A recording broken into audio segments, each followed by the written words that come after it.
Houses. We all live in one. I hope. So, your parents bought one on one paycheck. You cannot. But why?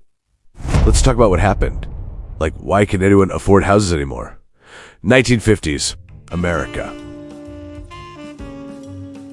The government helps returning soldiers buy homes with almost no money down. Back in the day.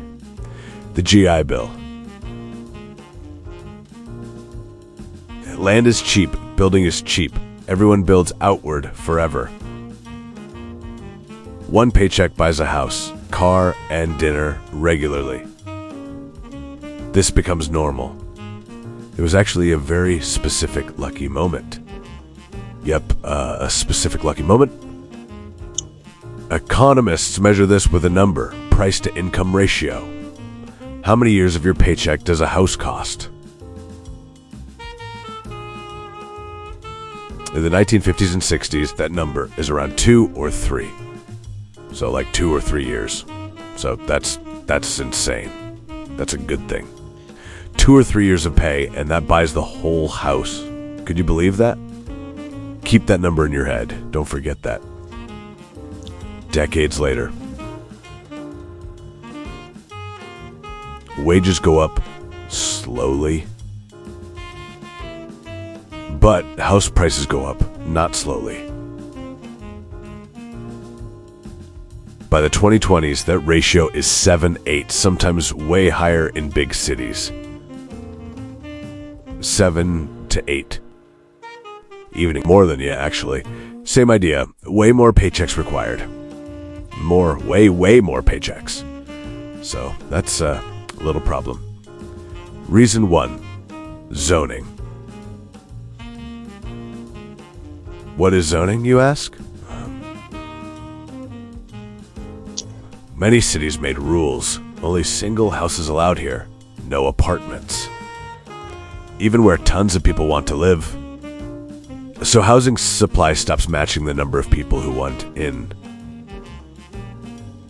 Not enough homes get built where the jobs actually are. This becomes a problem. Cities with the most jobs often build the fewest new houses. More people wanting in same or fewer homes, prices go up. Supply and demand get stuck. It's not a good thing. Very, very bad. And this thing is called interest rates. Are you in the second thing? Early 1980s, mortgage rates hit around 18%. Genuinely brutal.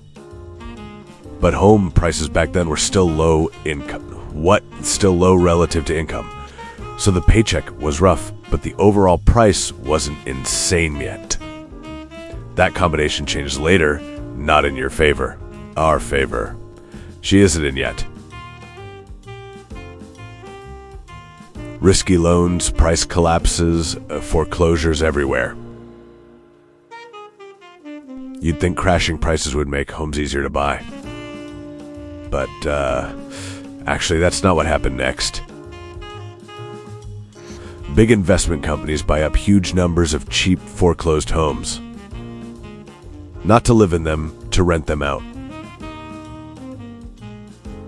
Regular families now compete against companies with unlimited cash. And this is really difficult on them. An institutional investment. A small share nationally, but a much bigger deal in specific cities.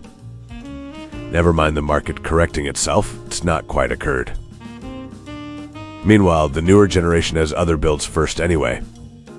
And like the older one, we have student loans, higher rent, just to live somewhere while saving.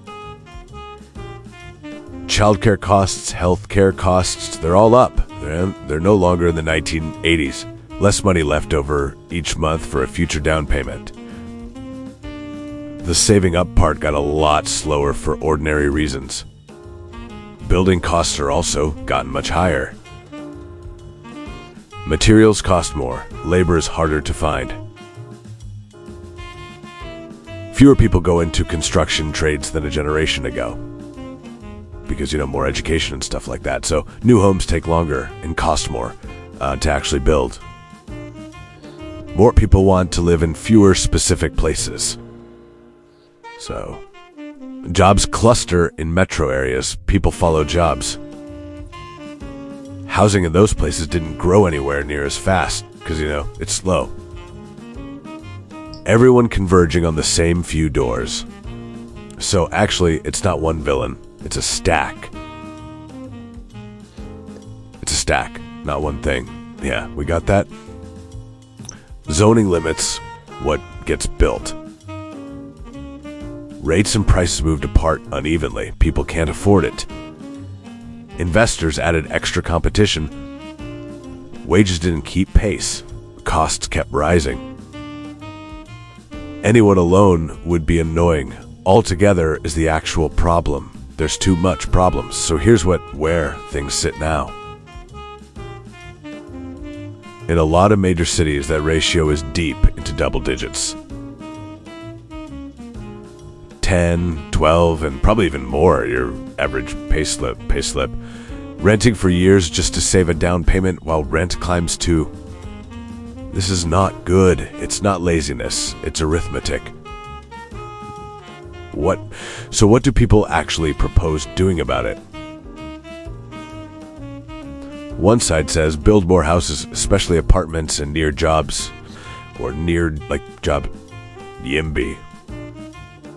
People don't want that. The other worries about changing neighborhoods too fast or too much. It's also a problem. NIMBY, not in my backyard. They don't want to have constant reconstruction everywhere. Both sides think they're protecting something real. Some cities are actually changing zoning rules now, slowly.